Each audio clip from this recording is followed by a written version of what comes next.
जय हिंद दोस्तों, स्वागत है आप सभी का एसएससी आचार्य के ऑफिशियल यूट्यूब चैनल पे। और मैं आपके सामने प्रेजेंट हुआ हूं आज एक नई क्लास के साथ जिसका नाम है profit loss and discounts.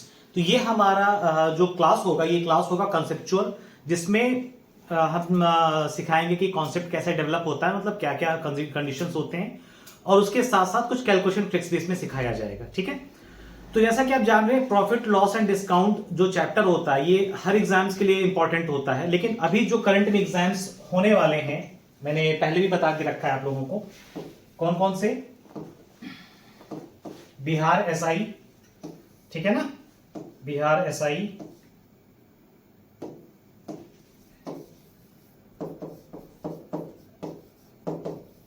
Bihar में एसआई की भी भर्ती आई हुई है और कांस्टेबल की भी आई हुई है।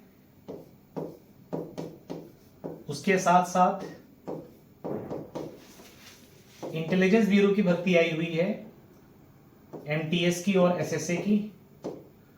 और जो लोग क्लास 6 to 8 तक शिक्षक भर्ती का फॉर्म भरे, बिहार शिक्षक भर्ती का, बिहार टीचर वाला, ठीक है ना, जिसमें उनका 6 to 8 में मैथ साइंस वाला पोर्शन है। तो उसमें अगर आपने प्रीवियस ईयर क्वेश्चन देखा होगा या फिर ऐसे बहुत सारे टेस्ट सीरीज चल रहे हैं उनको आपने देखा होगा, तो आपने देखा होगा कि उसमें profit loss, percentage, alligation, mixture, averages, इन सब के क्वेश्चंस आ रहे हैं, अलजेब्रिक इक्वेशंस, इन सब के क्वेश्चन आ रहे हैं। तो ये जो क्लास है ये उनके लिए भी बहुत ही ज्यादा महत्वपूर्ण है। तो आइए स्टार्ट करते हैं क्लास। कुछ क्वेश्चन मैं आप लोगों के लिए लेके आया हूं, क्वेश्चन आपके सामने दिख रहा होगा, ठीक है। लेकिन क्वेश्चन स्टार्ट करने से पहले थोड़ी सी कॉन्सेप्ट बिल्डिंग हो जाए तो ज्यादा अच्छा रहेगा। So let's start with the concept building. देखो होता क्या है कि आप, ये आप हो, ठीक है, आप किसी दुकान पे गए, शॉप पे। उस शॉप पे जाने के बाद आपने वहां से कोई शर्ट खरीदी, वो शर्ट पड़ी 500 रुपए की, चेक। और उस शर्ट को आपने अपने किसी और दोस्त को, ठीक है, बेच दिया।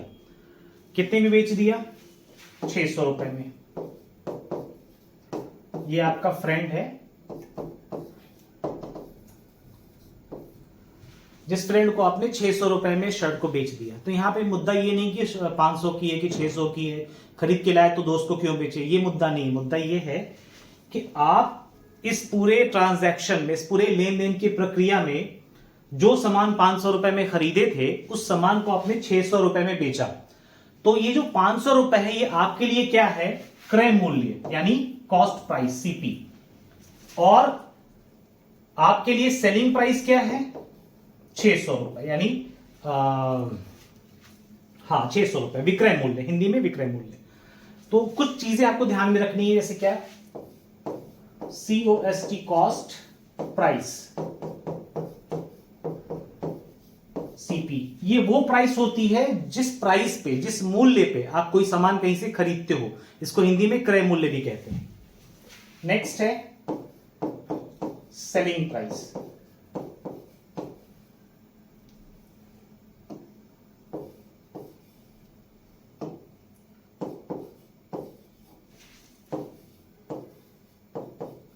सेलिंग प्राइस क्या होती है? एसपी, जिसको हिंदी में हम लोग विक्रय मूल्य भी कहते हैं, ठीक है।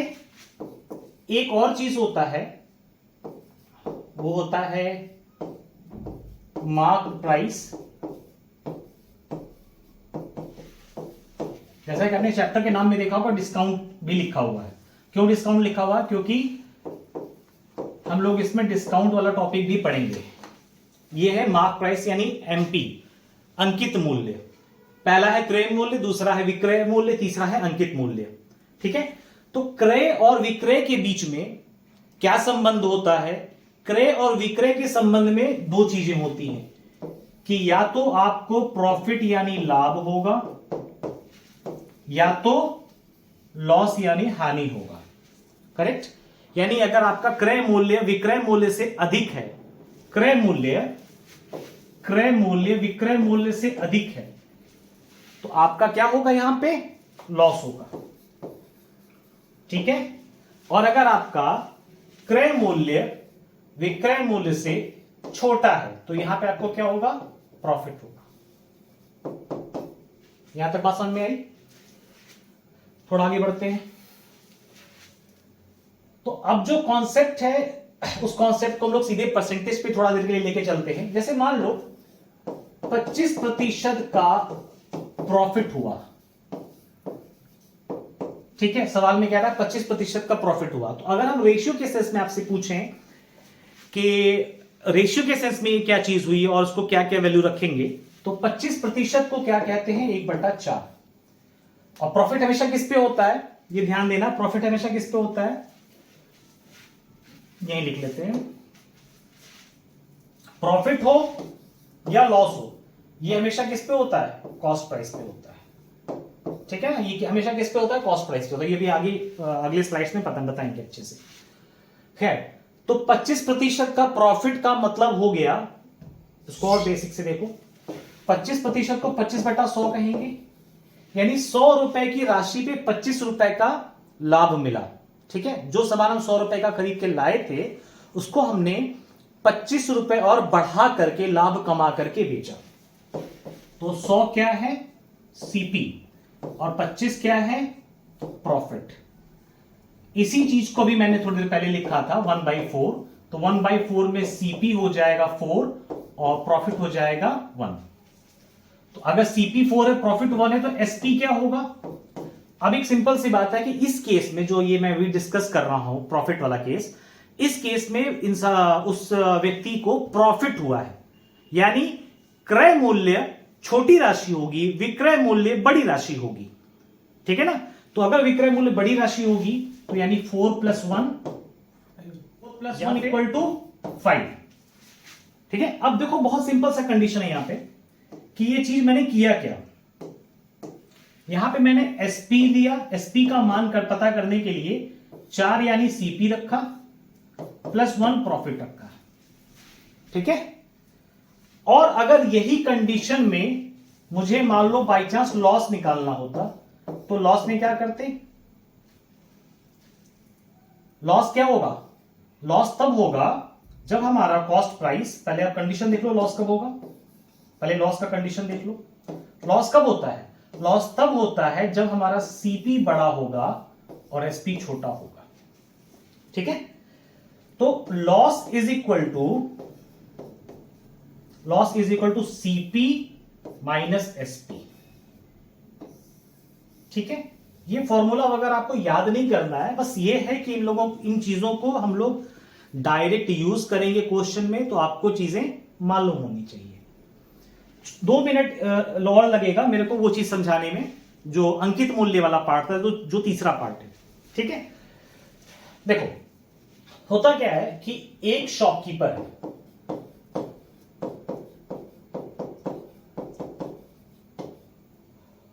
एक शॉपकीपर है,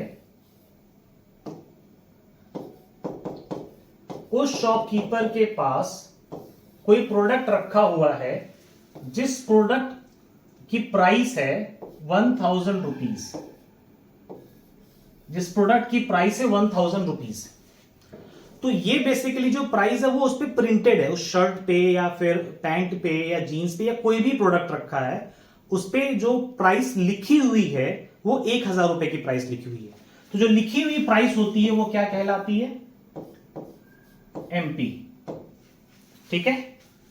अब ये जो 1000 रुपए का सामान है, आप दुकान पे गए और आपने कहा कि भाई हम 1000 रुपए नहीं देंगे, ये बहुत ज्यादा है, कुछ कम करो। तो उसने कहा ठीक है, मैं तुम्हें इसको 800 रुपए में दे देता हूं। तो अब आपको वो चीज, वो प्रोडक्ट, वो शर्ट 800 रुपए में मिली, ठीक है। लेकिन अगर हम दुकानदार के प्रोस्पेक्टिव से देखें तो दुकानदार तो खैर इसको दुकानदार के लिए क्या है कि क्या नाम है, 1000 रुपए का सामान जो अंकित मूल्य था वो दुकानदार कितने में बेचा, ये बेचा है ना दुकानदार, 800 रुपए में क्या किया, बेचा है। दुकानदार क्या कर रहा है, बेच रहा है। तो दुकानदार के लिए जो राशि है 800 रुपए, वो विक्रय मूल्य कहलाएगी, ठीक है। दुकानदार के लिए जो राशि है ये विक्रय मूल्य कहलाएगी। तो दुकानदार आपको कितना डिस्काउंट दिया, तो जो बीच में ये जो राशि बच रही है कस्टमर की, वो क्या कहलाएगी? डिस्काउंट। डिस्काउंट कहलाएगी। ठीक है। अब आपने यहां पे ध्यान दिया कि सर एसपी क्या है? मार्क प्राइस में से डिस्काउंट अगर हटा दिया जाए तो हमारा क्या आ जाता है? एसपी आ जाता है। या फिर अगर हम आपसे पूछें डिस्काउंट का मान क्या होगा, आप कहोगे mark price minus selling price. ठीक है। देखो ये फॉर्मूला बताना क्यों जरूरी था, थोड़ा सा समझ लो अच्छे से। देखो क्या होता है कि ये अपने दिमाग में बैठा लो, मैं उसको डिवाइड कर दे रहा हूं। डिस्काउंट हमेशा किस पे होता है? मार्क प्राइस पे। जब डिस्काउंट मार्क प्राइस पे होता है तो जिस रुपए पे वो प्राइस सामान मिलता है उस प्राइस को क्या कहते हैं? सेलिंग प्राइस कहते हैं। ठीक है। उसी तरीके से जो प्रॉफिट होता है या लॉस होता है वो हमेशा किस पे होता है? कॉस्ट प्राइस पे। कॉस्ट प्राइस पे प्रॉफिट या लॉस होता है। ठीक है। यहां तक बात सबको समझ में आई? तो परसेंटेज कैलकुलेशन में जब हम लोग उसको फ्रैक्शन में रखेंगे, जैसे मान लो 25% का या 30% का, 30% का किसी को डिस्काउंट मिल रहा है, किसी कस्टमर को 30% का डिस्काउंट मिल रहा है या किसी शॉप पे 30% का डिस्काउंट चल रहा है, का अर्थ क्या है? 30% की फ्रैक्शन वैल्यू क्या होती है? 3/10। यानी 10 अगर मार्क प्राइस है, अंकित मूल्य, तो 3 क्या है? डिस्काउंट है। 3 क्या है? डिस्काउंट। तो सेलिंग प्राइस क्या हो जाएगी बच्चों? 10 माइनस 3 यानी कि 7 रुपए। ठीक है। रुपए लगाने की जरूरत नहीं है यहां पे, अभी हम लोग रेशियो के कॉन्सेप्ट में समझ रहे हैं। ये चीजें यहां पे लगेंगी। तो आपको परसेंटेज से चीजों को फ्रैक्शन में कन्वर्ट करना और फिर फर्दर रेशियो में कन्वर्ट करना आना चाहिए। करेक्ट। अब आइए बढ़ते हैं नेक्स्ट क्वेश्चन की ओर, या ये कहिए फर्स्ट क्वेश्चन की ओर। तो देखो पहला जो क्वेश्चन है, मैं गारंटी से कह सकता हूं कि आप लोगों को एकदम रॉकेट लॉन्चर लगेगा। क्यों लगेगा? क्योंकि अभी तो हम लोग बेसिक्स पढ़े, सीपी, एसपी और फलाना दिखाना। A wristwatch is sold for rupees 1200 at a profit % equal to its cost price. Find the cost price of the wristwatch. अब देखो हो क्या रहा है यहां पे कि कोई वस्तु है, तो अगर हमें एसपी दिया हुआ तो सीपी में प्रॉफिट जब जोड़ेंगे तो क्या बनेगा? सेलिंग प्राइस बनेगा। कॉस्ट प्राइस में जब प्रॉफिट जोड़ेंगे तो क्या बनेगा? सेलिंग प्राइस बनेगा। और उसी सेलिंग प्राइस का मान दिया हुआ है 1200 रुपए। अब सवाल में ये कह रहा है कि जो भी सीपी है, जैसे मान लो अगर सीपी एक्स है तो प्रॉफिट प्रतिशत भी x% है। किसका? एक्स का ही, कॉस्ट प्राइस का ही। इसके लिए छोटा सा कॉन्सेप्ट समझना है, आइए समझ लेते हैं बिना किसी टाइम वेस्टेज के।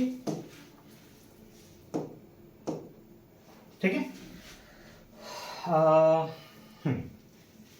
जैसे मान लो कोई सामान है, वो आपको 500 रुपए में मिल रहा है। कोई सामान है वो आपको 500 रुपए में मिल रहा है। ठीक है। और अगर मैं आपसे पूछूं कि इस 500 का 50% क्या होगा, आप कहोगे 250 होगा। मैं पूछूं आप बताओ कि इस 500 का 10% क्या होगा, 10% क्या होगा, आप कहोगे 50 होगा।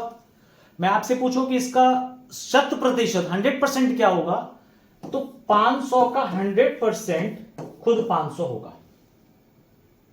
500 का 100% खुद 500 होगा।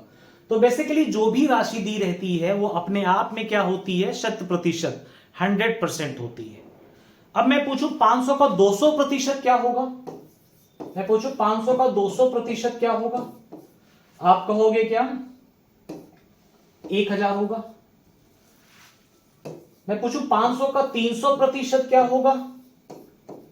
आप कहोगे सर 1500 होगा। करेक्ट? यहां तक बात सबको समझ में आ रही है? यानी 500 का 100% 500 ही होगा, और 500 का 200% ये वाला कितना होगा? 1000 होगा। 500 का 300% ये वाला कितना होगा? 1500 होगा। ठीक है। अब एक छोटी सी चीज और बताओ, कोई प्राइस है जो मैंने लिखा अभी 500 रुपए, जो मैंने अभी लिखा 500 रुपए,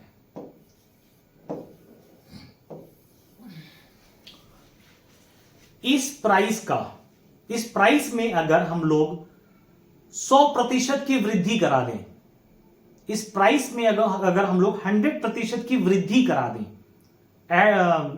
ऐड कर दें इसी का 100%, तो जब हम वृद्धि यानी इंक्रीज करते हैं 100% से इसकी प्राइस को, तो प्राइस क्या बन जाएगी? 500 प्लस 500 1000, है ना। 500 में अगर हम इसी के 100% से बढ़ा दें तो प्राइस क्या हो जाएगी? 1000 हो जाएगी। यानी 500 में 500 जोड़ेंगे तो 1000 बन जाएगा। अभी ये बात समझ में आ रही है ना? 100% जोड़ रहे हैं। Basically what we are doing, हम लोग क्या कर रहे हैं? 500 में इंक्रीज कर रहे हैं क्या? इसी 500 का 100%। तो ओवरऑल हम क्या कर रहे हैं? 500 में 500 ऐड कर रहे हैं। क्या बन रही है राशि? 1000 बन रही है। ठीक है। 500 में 500 ऐड कर रहे हैं, राशि क्या बन रही है? 1000 बन रही है। अब देखो फटाफट, ये खाली प्रैक्टिस के पर्पज से है और आपको समझ में आने लगेगा धीरे धीरे। अगर हम लोग 200% की वृद्धि करें तो इसी 500 में हम क्या जोड़ रहे हैं? 1000 जोड़ रहे हैं, क्योंकि 200% क्या हो जाएगा? 1000 हो जाएगा। तो 500 में 1000 जोड़े क्या बन गया? 1500 बन गया। करेक्ट? अगर हम 300% की वृद्धि करें तो क्या बन जाएगा? 2000 बन जाएगा। अब इस चीज को मेरे कराने का पर्पस अब क्लियर हो जाएगा आप लोगों को। अब तक हो सकता है चीजें बोरिंग लग रही होंगी, या लग रहा है ये क्या चीज पढ़ा रहे हैं, बट देखो ये बहुत इंपॉर्टेंट कॉन्सेप्ट है, और इस कॉन्सेप्ट की मदद से आप क्वेश्चन को मैं गारंटी से कह रहा हूं कि विद इन सेकेंड्स कर पाओगे। ठीक है ना। देखो अब मैं गुने में बात करूंगा, कितना गुना हुआ। ठीक है। जब 500 की राशि को हमने 100% से बढ़ाया तो प्राइस कितनी हो गई? 1000, यानी 500 का 2 गुना। 500 का 2 गुना। जब हमने 200% से बढ़ाया तो प्राइस क्या हो गई? 1500, यानी 500 का 3 गुना। जब हमने 300% से बढ़ाया तो प्राइस क्या हो गई? 2000, यानी 500 का 4 गुना। ठीक है। अब इस 2, 3 और 4 में क्या चीज आपको पकड़ना है? वो पकड़ना बस ये है कि भैया सिंपल सी बात है, 100% अगर बढ़ाओगे तो प्राइस 2 गुना होगी, 200% बढ़ाओगे तो 3 गुना हो रही है, 300% बढ़ाओगे तो 4 गुना हो रही है। यानी जितना भी परसेंट बढ़ा रहे हो उसमें एक और बढ़ा दो, सिंगल नंबर और बढ़ा दो, तो उतना गुना हो जाएगी, उतना गुना हो जाएगी। जैसे मैं आपसे अगर एक सवाल पूछूं कि अगर प्राइस में 500% का बढ़ोतरी हुआ तो प्राइस कितनी हो जाएगी? 5 में 1 जोड़ो, कितनी हो जाएगी? 6 गुना हो जाएगी। अच्छा, प्राइस में अगर मैं कहूं 450% की बढ़ोतरी हुई तो प्राइस कितनी हो जाएगी? इसमें एक और बढ़ाओ, 5.5 हो जाएगी, 5.5 गुना। क्योंकि हो क्या रहा है बेसिकली, देखो यहां हो क्या रहा है, 100% है, 100 में से 00 जा रहा है और 1 बढ़ रहा है। सिंपली यहां पे 500% है तो 00 जा रहा है और 5 की जगह पे 1 बढ़ जा रहा है। 2 जीरो गायब कर रहे हैं परसेंटेज से, 2 जीरो गायब कर रहे हैं परसेंटेज से, और एक संख्या ऐड कर दे रहे हैं। तो यहां भी 2 जीरो गायब करेंगे तो 4.5 बनेगा, यहां पे भी जब 2 जीरो गायब करेंगे तो 4.5 बनेगा, और 1 ऐड करेंगे तो 5.5 बन जाएगा। तो इससे आपने सीखा क्या कि जितने भी प्रतिशत का बढ़ोतरी हो रहा है, जितने भी प्रतिशत का बढ़ोतरी हो रहा है, जैसे मान लो 250% की वृद्धि हुई, 250% की वृद्धि हुई, तो 250% की वृद्धि में कॉन्सेप्ट क्या लगाना है, इस परसेंटेज को हटाने के लिए हमें 2.5 लिखना है और +1 करना है, प्राइस हो जाएगी 3.5 टाइम्स। यानी अगर किसी भी राशि में 250% की वृद्धि हो रही है का मतलब है कि वो 3.5 गुना हो गई, अपने प्राइस का 3.5 गुना हो गई। अगर किसी भी राशि में 350% की वृद्धि हो रही है तो 3.5 लिखोगे, परसेंटेज से ही हटाओगे तो आ जाएगा ना, 2 इधर खिसक जाएगा, +1 करेंगे तो कितना हो जाएगा, 4.5 टाइम्स, 4.5 गुना। ठीक है, तो यही कॉन्सेप्ट लगने वाला है हमारे इस सवाल में। आई थिंक इतना कॉन्सेप्ट बिल्डिंग सफिशिएंट होगा क्वेश्चन को करने के लिए। अब देखो होता क्या सिंपली कि सीपी में प्रॉफिट जब आप जोड़ोगे तो एसपी निकल के आता है। ठीक है, इसमें से जो भी सीपी है उसी का x% और ऐड हो रहा है तो ये 1200 बन रहा है। ठीक है, मतलब अगर ये प्राइस 500 है तो 500 का 500% ऐड हो रहा है इसी 500 में, तो जो भी राशि बन रही होगी वो हमारा वो होगा, क्या नाम है, सेलिंग प्राइस होगा। तो इसी कॉन्सेप्ट की मदद से हम लोग अब चलेंगे ऑप्शन से इन सवालों को हल करने के लिए। ठीक है, और देखते हैं। अभी फर्दर टाइम नहीं सोचो कि अगर कॉस्ट प्राइस 100 है, अगर कॉस्ट प्राइस 100 है और 100 में 100% की वृद्धि होगी, अगर 100 में 100% की वृद्धि हो तो सेलिंग प्राइस क्या हो जाएगी, 200, 2 गुना। अगर 400% की वृद्धि हो तो सेलिंग प्राइस क्या हो जाएगी, 500, सॉरी 5 से गुणा करेंगे, हाँ 500 हो जाएगी।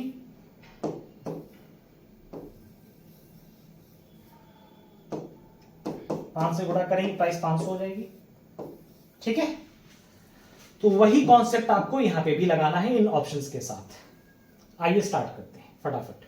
पहला ऑप्शन है क्या कि भैया क्रय मूल्य होना चाहिए 400। तो 400 में अगर हम प्रॉफिट जोड़ें इतने ही प्रतिशत, 400% ही, तो 400 का 400% कर लो, या तो सिंपली कह दो कि 400 का 5 गुना हो जाएगा, 400 का 5 गुना। बात पकड़ में आ रही है?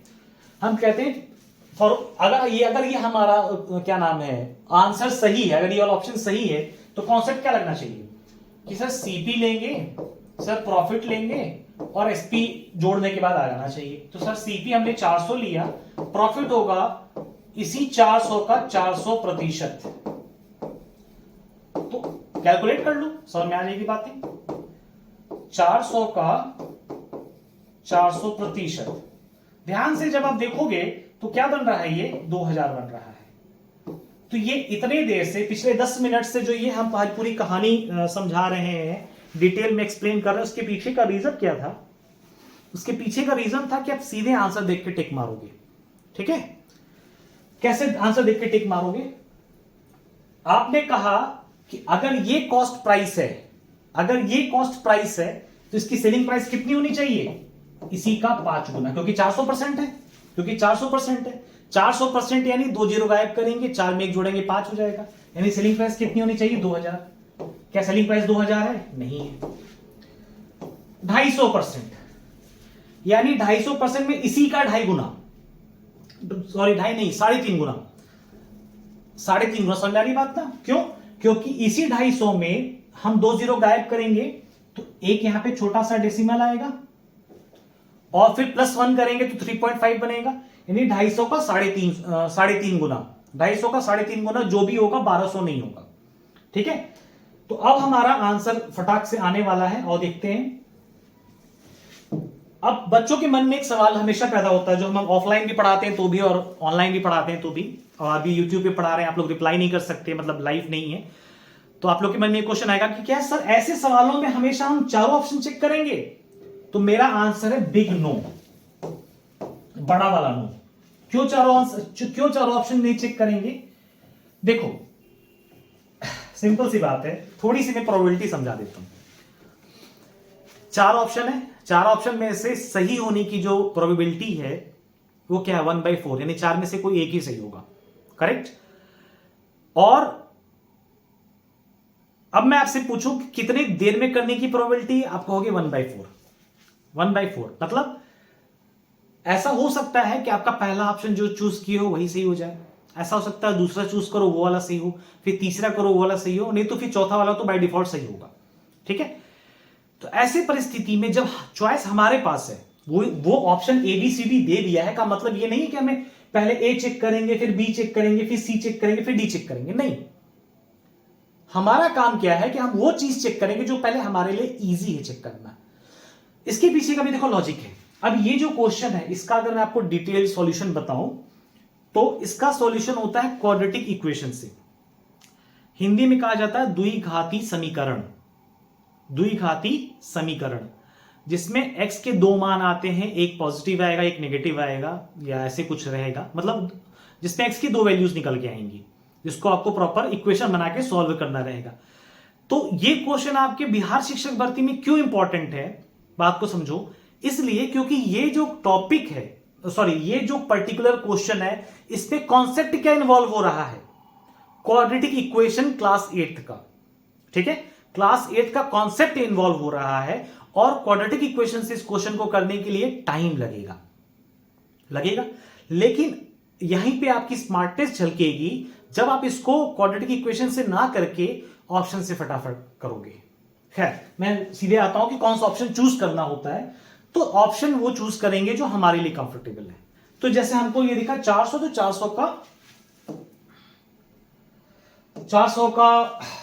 400% यानी 5 गुना 2000, ठीक है। दूसरा ऑप्शन हमको क्या लग रहा है आसान सा, जिसका गुणा करने में आसानी रहे, हमको 300 आसान लग रहा है। तो 300 का फिर वही प्रोसेस है, 300% में वृद्धि हो रही है तो 4 गुना हो जाएगा।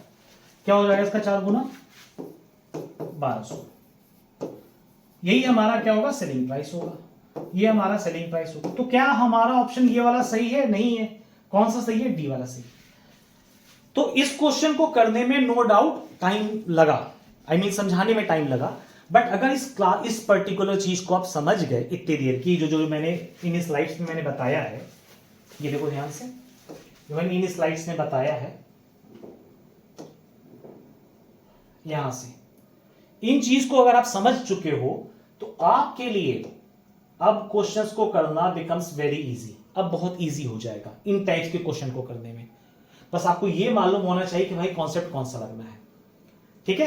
तो ये अप्रोच था जिस अप्रोच से आप क्वाड्रेटिक इक्वेशन से बच करके, यानी द्विघाती समीकरण से बच करके किस पे आ सकते थे, ऑप्शन वाले मेथड पे आ सकते थे। अब बढ़ते हैं लोग अगले सवाल की ओर।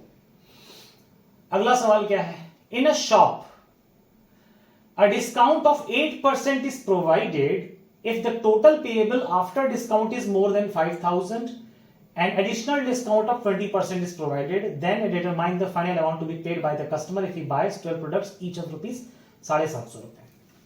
अच्छा, अब देखो आप सभी को मालूम है दिवाली का टाइम चल रहा है।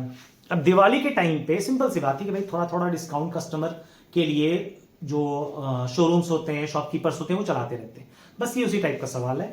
मैं आपको क्यों एग्जांपल दे रहा हूं, क्योंकि आप इस चीज को डेली लाइफ से रिलेट कर पाओगे, वरना ये इतना बड़ा जो एक गद्यांश पद्यांश की तरह पैराग्राफ लिखा हुआ है, ये आपको मुश्किल लग रहा होगा करना, मतलब समझना और करना।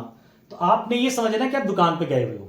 Just imagine that you are, अच्छा ये हर सवाल में नहीं समझना है, जब आप पढ़ रहे हो तो समझना है। एग्जाम में मत समझ, इमेजिन करने बैठ जाना कि एग्जाम हॉल में बैठे हैं, सवाल पढ़ रहे हैं और इमेजिन कर रहे हैं, या मैं तो गया हूं ब्लैकबेरी के शोरूम में, या मैं तो गया हुआ हूं वुडलैंड के शोरूम में। नहीं, किसी शोरूम में नहीं गए हो, अभी क्लास में समझने के लिए करना है, ठीक है।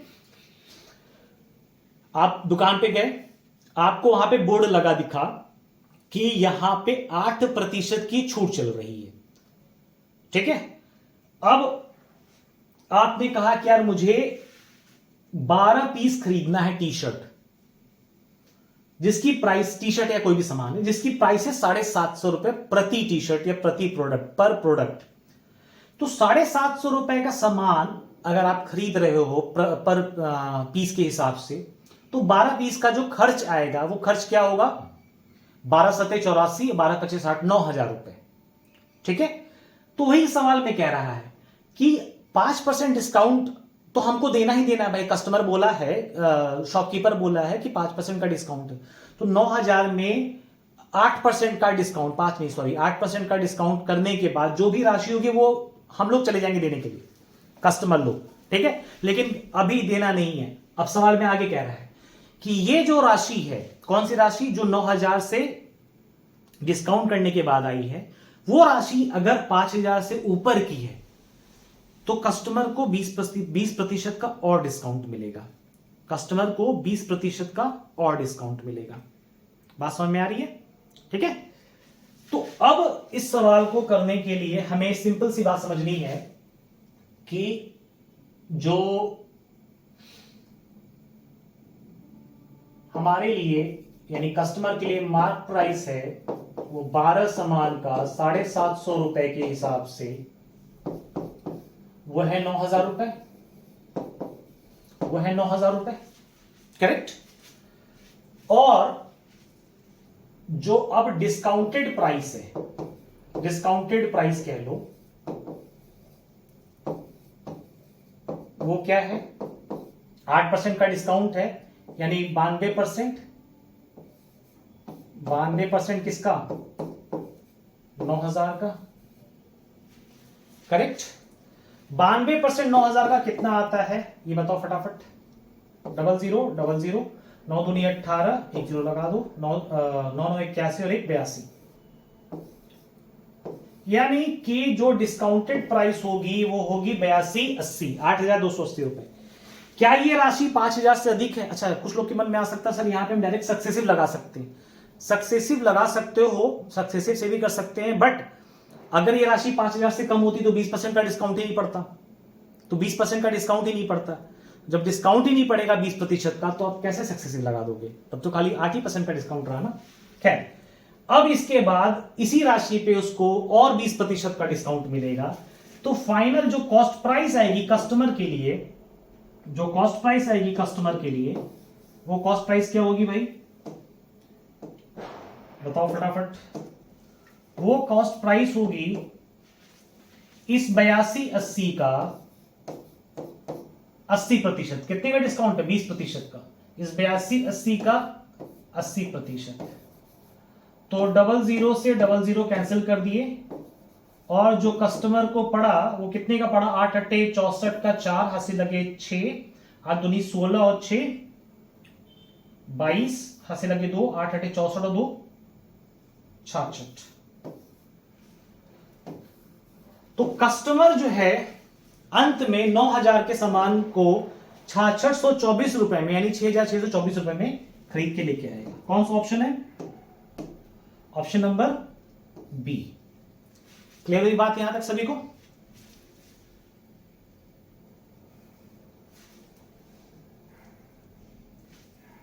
थर्ड क्वेश्चन है, आइए देखें। What will be the actual profit percentage rounded off to nearest integer after selling an article at a certain price while there occurs a loss of 45% of selling the article at 38 नहीं 3/8, हिंदी वाला देख लो, 3/8 at 3/8।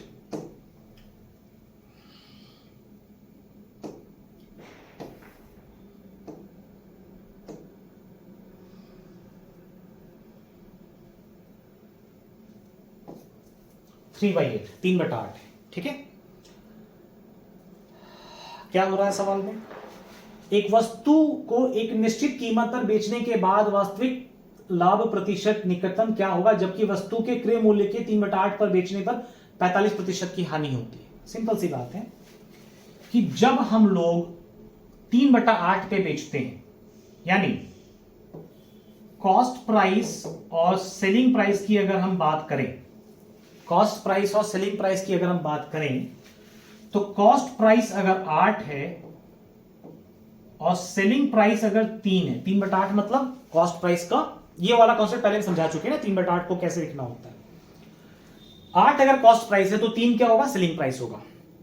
यहां पे 3/8 क्या, ये line पढ़ो ध्यान से, जबकि वस्तु को क्रय मूल्य के 3/8 पर बेचते हैं, क्रय मूल्य के, ये वाला पार्ट समझना, हम लिखेंगे 3/8 क्रय मूल्य के, किसके? क्रय मूल्य के। तो नीचे वाला क्या हो जाएगा? क्रय मूल्य। और क्या कर रहा हूं, बेच रहे हैं कि लाभ हो रहा है कि हानि हो रहा है? क्या बोल रहा है? कह रहा है बेचते हैं, तो बोल रहा है बेचते हैं तो एसपी लगा दीजिए, सेलिंग प्राइस। तो इस तरह से हमने यहां पे रेशियो में लिखा 8:3। तो उसको लॉस यहां पे रेशियो में कितना हो रहा है? 5 का हो रहा है। लेकिन एक्चुअल में लॉस अगर आप देखोगे प्रतिशत में, तो वो कितने का लॉस हो रहा है प्रतिशत में?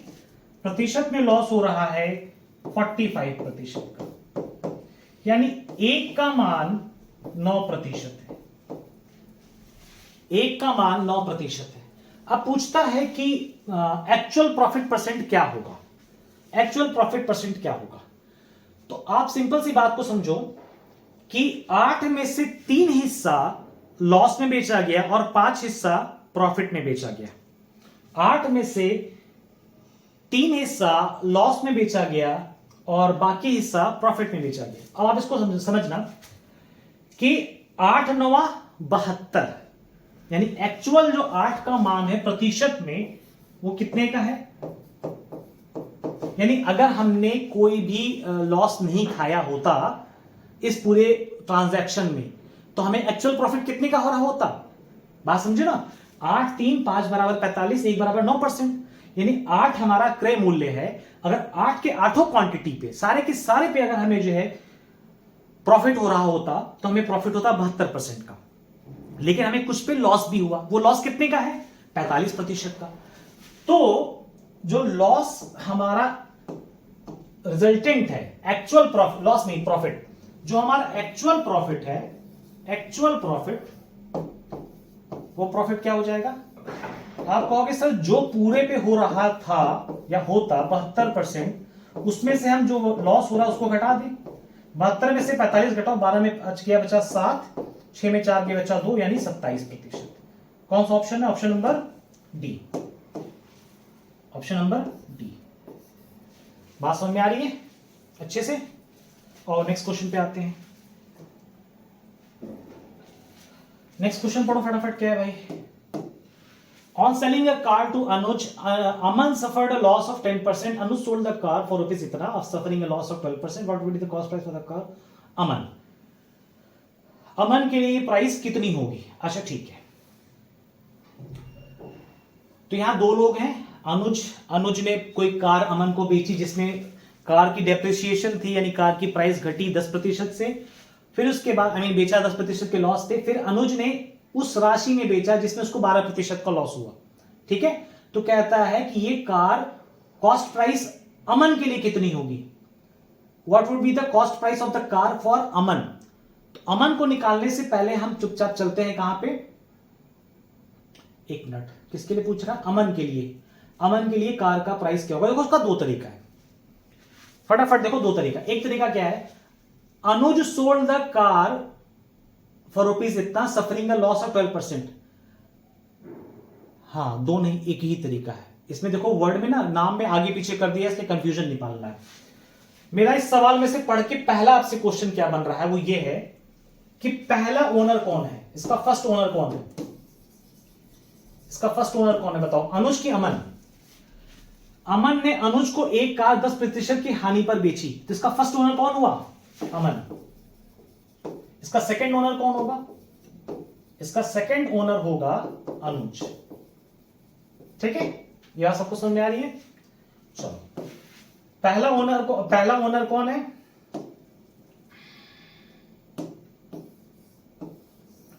पहला ओनर है अमन, दूसरा ओनर है अनुज। अब जब आप ये ओनर वाला बात समझ गए तो काम क्वेश्चन में कुछ नहीं बचा। अमन के लिए का कार्य मूल्य का क्रय मूल्य कितना होगा? तो जो अमन जितने में खरीदा था वही कार का कॉस्ट प्राइस है, सिंपल सी बात है। ठीक है, तो जो भी कॉस्ट प्राइस थी उसको 10% के हानि पे किसको बेचा? अमन को बेचा, यानी 9/10 पे अमन को बेचा। अब ये जो राशि है ये अमन के लिए इसकी कॉस्ट प्राइस है, ठीक है ना, और सॉरी अनुज के लिए कॉस्ट प्राइस है। अब अनुज सोल्ड द कार इतना, सफरिंग अ लॉस ऑफ 12%। अब इस कार में और 12% की डेप्रिसिएशन हुई, तो प्राइस हो गया 88/100 जो कि बराबर किसके है, बताओ बताओ फटाफट, 554400। ठीक है। अगर मैं आपसे पूछूं फॉर एग्जाम्पल,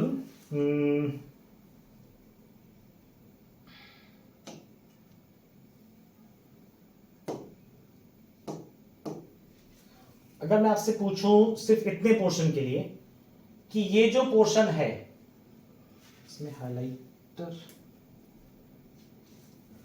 कोई बात नहीं, ये जो पोर्शन है, ये वाला पोर्शन, ये पोर्शन अगर मैं आपसे पूछूं कि ये पोर्शन क्या है, आप कहोगे ये पहले सेकंड ओनर की कॉस्ट प्राइस है। ठीक है।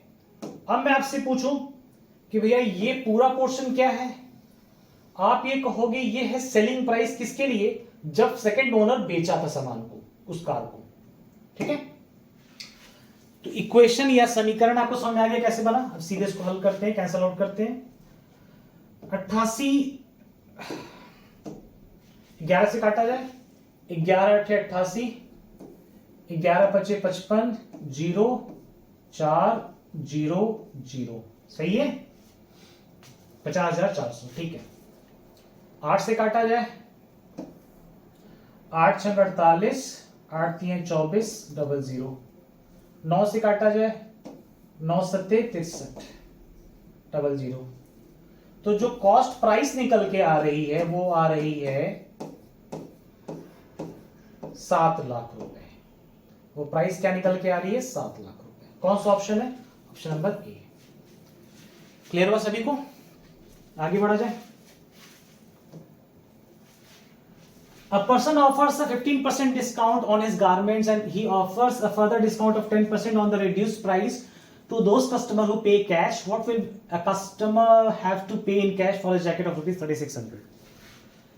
यहाँ पे कंडीशन क्या है, दुकान पे नॉर्मल डिस्काउंट चल रहा है 15% का, लेकिन अगर कस्टमर ने कहा कि नहीं मैं कैश में पेमेंट करूंगा, तो आपको चलो 10% का और डिस्काउंट मिल जाएगा। तो 15 10 25 का डिस्काउंट नहीं है, पहले 15 का डिस्काउंट है, फिर जो राशि आएगी उस पे और 10% का डिस्काउंट है। इसी को हम लोग कहते हैं सक्सेसिव डिस्काउंट। ये नहीं कि 15 में 10 जोड़े 25% खड़ा डिस्काउंट, ऐसा नहीं है। ठीक है।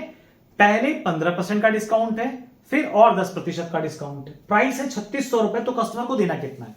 इसको चाहो तो आप सिंपल इक्वेशन से कर सकते हो, हम भी यही सजेस्ट करेंगे इक्वेशन से करो।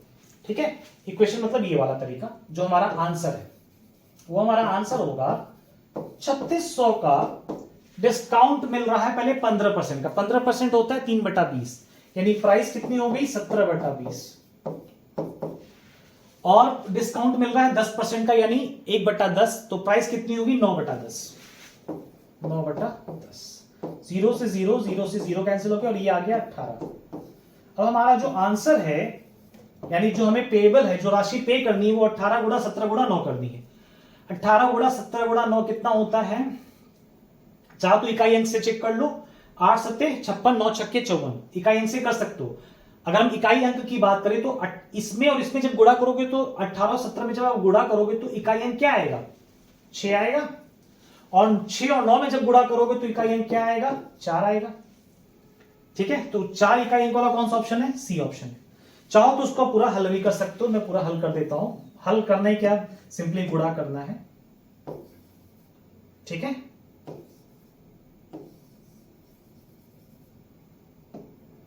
देखो इरेजर से मिट भी नहीं रहा है, क्योंकि वो चाह रहा है कि तुम लोग इस तरह से ही करो।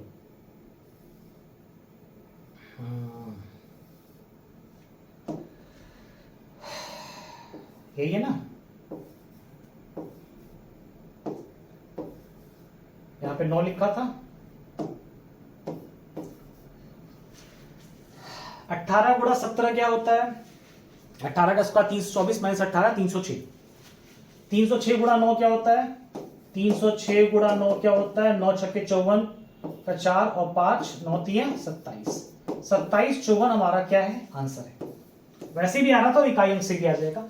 ये मैंने इकाई अंक क्यों लगाया, क्योंकि हमने देखा कि चारों ऑप्शन के इकाई अंक अलग अलग हैं। एक 0 मैच कर रहा है, पर 0 तो किसी शर्त पे नहीं आएगा ना। 18 7 और 9 कहीं से भी 0 नहीं आना चाहिए। जो 0 आने के लिए क्या, कौन सा 2 अंक चाहिए, 5 और 2। ये जब नंबर सिस्टम पढ़ाएंगे तो नंबर सिस्टम में सिखाएंगे, एक 0 बनाने के लिए 1 5 और 1 2 की जरूरत होती है। 2 0 बनाने के लिए 2 5 और 2 2 की जरूरत होती है। ठीक है, 3 जीरो बनाने के लिए कितनी की जरूरत होती है ये आप लोग कमेंट बॉक्स में आंसर करो। ठीक है, और नेक्स्ट क्वेश्चन में आते हैं। A shopkeeper allows a discount of 15% on a textbook with the mark price of ₹100. On request, he further allows a discount of 10% on the new price of the goods. What is the overall discount given to the customer? Same सवाल है, approach अलग अलग है। Same सवाल है, approach अलग अलग है। क्यों अप्रोच अलग अलग है? वहां पे 3600 रुपए बड़ी राशि थी, यहां पे 100 रुपए छोटी राशि है। तो हम लोग इसको सिंपली एबी वाले मेथड से करना पसंद करेंगे, ना कि ये तामझाम से। या किससे चाहते हो? क्योंकि देखो इसमें ओवरऑल डिस्काउंट पूछ रहा है। ओवरऑल क्या पूछ रहा है? डिस्काउंट पूछ रहा है। तो इसका दोनों तरीका अगर चाहो तो बता दें, लेकिन पहले वो करो जो मुझे पसंद है इस क्वेश्चन के लिए। पहला डिस्काउंट 15% का, दूसरा डिस्काउंट 10% का, और ये प्लस हो जाएगा, ये 150 बन जाएगा, बटा कितना आ जाएगा 100, माइनस 25 प्लस 1.5, 25 में 1.5 घटाओ माइनस 23.5 आता है, माइनस 23.5%, यानी 23.5% का डिस्काउंट। कौन सा ऑप्शन है? Option number A. दूसरा तरीका क्या है इसको करने का कि हमारी जो राशि है यानी अंकित मूल्य है वो 100 है, उसमें डिस्काउंट मिला 15% का, तो हमने रखा 15/100। दूसरा डिस्काउंट मिला 10% का, तो हमने रखा 10/100। ठीक है, allows a discount on the new price of the goods। नहीं, ऐसे मत करो, ऐसे करोगे कंफ्यूज हो जाओगे, फालतू में मेरा क्यों काम है कंफ्यूज करने का। देखो ये मैं क्यों उसको बीच में रोक दिया, इसके पीछे का रीजन समझ लो। इसके पीछे का रीजन समझ लो, क्या है इसका पीछे का रीजन। इसके पीछे का सिंपल सा रीजन है कि पहले हमें दोनों प्राइस को पता करना है। जैसे अगर मैं आपसे पूछूं कि सेलिंग प्राइस क्या होगी ऐसे केस में, तो 100 है, जो मैं 15 लिखा था 15 में लिखना है। आपको ये लिखना है कि कितने का डिस्काउंट हुआ, 17/20, 15% यानी 3/20, तो ये प्राइस कितनी होगी 17/20। फिर उसके बाद 10% का डिस्काउंट हुआ, यानी प्राइस कितनी होगी 9/10। अब जब आप कैंसिल करोगे तो ये आ जाएगा 17×9 153। सही है, हाँ सही है, 17×9 153।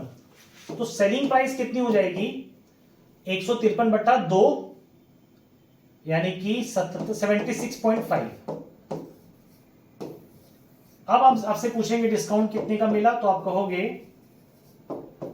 100 माइनस 76.5 यानी 23.5। तो क्या ये लेंदी प्रोसेस लगा कि नहीं लगा? ये प्रोसेस लेंदी लगा कि नहीं लगा? आई एम कंफर्म कि आपको ये लेंदी लगा होगा और ये वाला छोटा लगा होगा, इसीलिए मैं इंसिस्ट कर रहा था कि आपको उसको वैसे करना है। आगे बढ़ा जाए। और वो जो डायरेक्ट में कर रहा था वो कॉन्सेप्ट गलत है, वैसे नहीं करना रहता, आपको हमेशा ऐसे ही करना है। You have to find MP separately. आपको मार्क प्राइस अलग निकालना है, सेलिंग प्राइस अलग निकालना, मार्क प्राइस सेलिंग प्राइस निकालने के बाद फिर इसको छोड़ना है। अब आगे बढ़ते हैं नेक्स्ट क्वेश्चन पे। बस 2-3 क्वेश्चन और फिर हम लोग फिनिश करेंगे क्लास को आज की।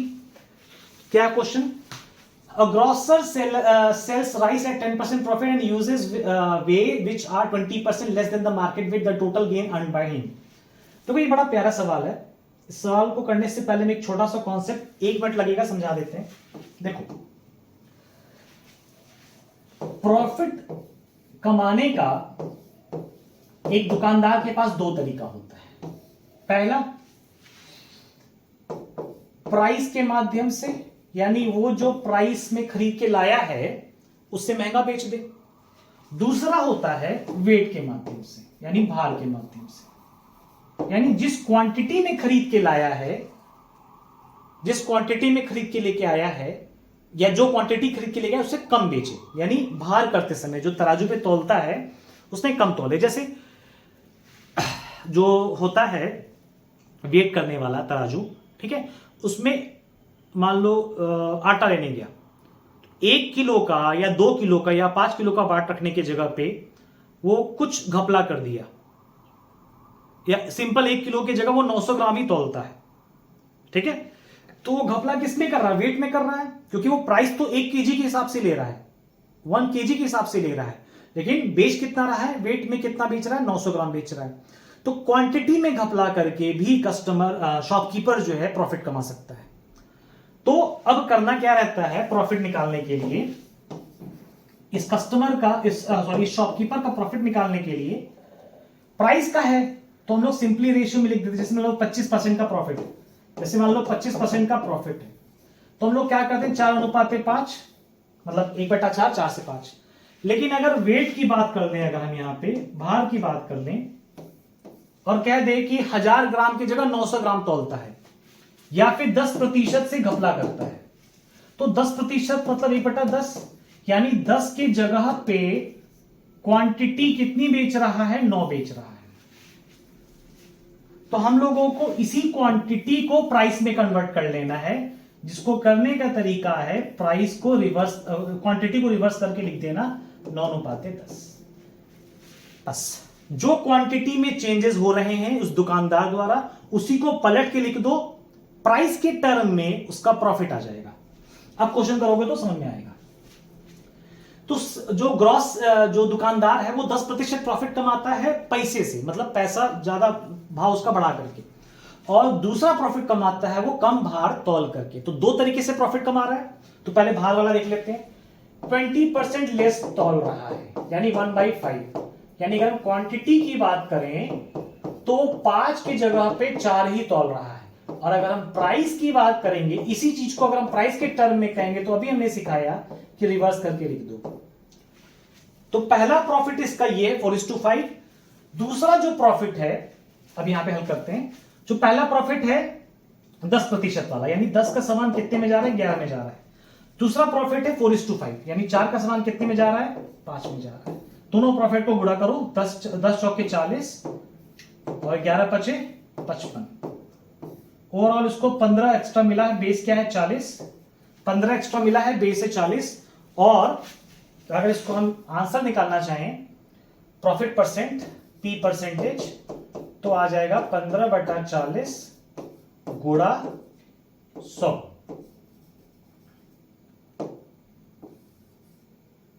गुणा 100।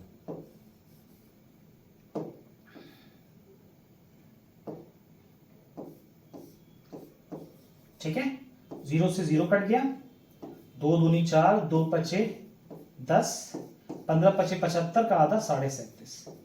तो उसका जो प्रॉफिट है वो कितना है, 37.5%। Option number D. वो बात समझ में आ गया ना। वेट से जस्ट पलट देते हैं तो क्या बन जाता है, प्राइस। अगला सवाल।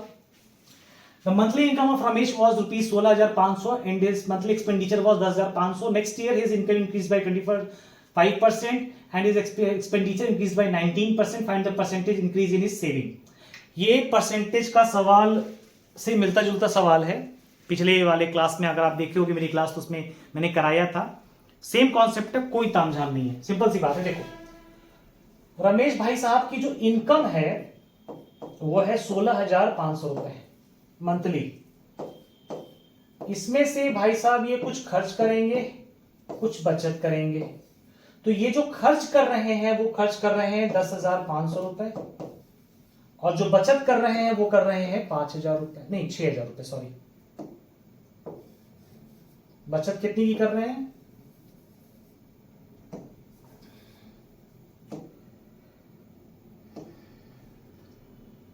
$10,500, बचत कर रहे हैं 6,000 की।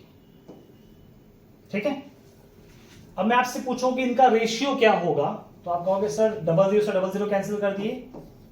एक्सपेंडिचर और सेविंग का जो रेशियो है वो 105:60, या फिर 15 सत्ते 105 और 15 चौके 60 इनके एक्सपेंडिचर और सेविंग का रेशियो है। ठीक है, और देखते हैं फटाफट। तो इनकम में जो वृद्धि हो रही है वो वृद्धि हो रही है 25% की, और इनकम टोटल कितना है, 7 और 4 का टोटल कितना हो जाएगा, 11। 11 ही क्या कहलाएगा, इसका इनकम कहलाएगा। ठीक है, 25 गुणा 11 कितना होता है, 275%। एक्सपेंडिचर में जो वृद्धि हो रही है वो हो रही है 19% की, और एक्सपेंडिचर है कितना, 7, यानी 133%। सेविंग में जो वृद्धि हो रही है, यही हमारा पूछा है कि कितने प्रतिशत की वृद्धि होगी, और सेविंग है कितना 4 है।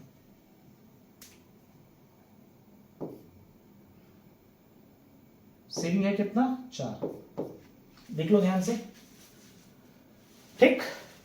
तो 275 में से 133 घटाओगे तो 5 में 3 गया बचा 2, 7 में 3 गया बचा 4, 2 में 1 गया बचा 1, 42%, 142%। तो हमारा जो सेविंग में इंक्रीज है, जो हमारा आंसर है वो होगा 142/4। तो 4 3 12, 2 2 22 हो जाएगा। तो 4 5 20, फिर उसके बाद 4 5 20, 35.5%। Option number D, option number D, ठीक है। क्लास ओवर क्या जाएगी, क्वेश्चन और कर लिया जाए, और 6 क्वेश्चन और कर लेते हैं। और अच्छी बात है, वेट वाला सवाल मिल गया। A seller uses faulty weight in place of a 2 kg weight and earns 25% profit. He claims that he is selling on the cost price in front of the customer, but he uses a faulty weight. How much error is there in the 2 kg weight to gain 25%? मतलब मैंने कहा था ना, profit दो तरीके से कमाते हैं। इसके पहले वाले सवाल में जो कुछ देर पहले मिला था, उसमें क्या था प्रॉफिट कमाने का तरीका? उसमें था प्राइस में भी चेंजेस हो रहे थे और वेट में भी चेंजेस हो रहे थे। मतलब प्राइस में भी प्राइस बढ़ा के बेच रहा था और भार में भी घपला कर रहा था। यहां पे कह रहा है कि भाई प्राइस, दुकानदार जो है कस्टमर से कह रहा है भाई हम प्राइस नहीं बढ़ा रहे, हम प्राइस नहीं बढ़ा रहे, हम क्या कर रहे हैं, हम जितने में खरीद के लेके आए हैं उतने में ही बेच रहे हैं। लेकिन वो कितना बेईमान दुकानदार है, जो भार, जो तौलने वाला सामान है उसमें 25% का, सॉरी उसमें कुछ घपला कर रहा है। वो तो पता करना कितना घपला कर रहा है, कुछ घपला कर रहा है। उस घपला करने की वजह से ही उस दुकानदार को 25% का प्रॉफिट हो रहा है। तो प्रॉफिट हमेशा किस पे होता है, किस पे होता है? बताओ फटाफट, कॉस्ट प्राइस पे। बस यही चीज पकड़नी थी आपको, ये पकड़ लिए तो आंसर आ गया। देखो 25% का क्या है प्रॉफिट, यानी 1/4। यानी अगर हम बात करें कि कॉस्ट प्राइस और सेलिंग प्राइस में, तो कॉस्ट प्राइस यदि 4 है तो सेलिंग प्राइस 5 है। किसमें? प्राइस के सेंस में। लेकिन अगर बोला तो कि वो पैसे में घपला नहीं कर रहा, वो घपला किसमें कर रहा है? क्वांटिटी में कर रहा है। तो क्वांटिटी में घपला वो कैसे कर रहा है कि 5 की जगह पे 4 बेच रहा है। ये समझ में आई बात कि 5:4 कैसे लिखें? क्योंकि प्राइस का जस्ट रिवर्स रेशियो क्या होता है? क्वांटिटी होता है। तो 5 की जगह पे 4 बेच रहा है। अब वो एक्चुअली में बेचा कितना है? 2 kg। 2 kg, और ऑप्शन देखोगे सारा ग्राम में है तो उसको हम ग्राम में कन्वर्ट कर लेते हैं। तो 2 kg को ग्राम में कहेंगे 2000 ग्राम। ठीक, कितने गुणे पे है? 400 गुणे पे है। यानी 2000 ग्राम बोल करके इसको भी 400 से गुणा कर दो। असल में बेच कितना रहा है? 1600 ग्राम बेच रहा है। तो जो घपला कर रहा है, यानी जो एरर है या घपलेबाजी है, वो एरर कितने ग्राम का है? आप कहोगे सर 2000 ग्राम बोल करके दुकानदार हमको 1600 ग्राम बेच रहा है, तो हमारा एरर होगा 400 ग्राम का। कौन सा सवाल, सॉरी हो गया, ये बात समझ में आ गई? क्या होगा? 400 ग्राम। तो बच्चों आज हम लोगों ने 9 क्वेश्चन किए, भी आगे भी क्वेश्चन है, 9वां 10वां आगे बहुत सारे हैं लोगों के पास क्वेश्चन। और प्रॉफिट लॉस में एज ए चैप्टर कंप्लीट कराऊंगा।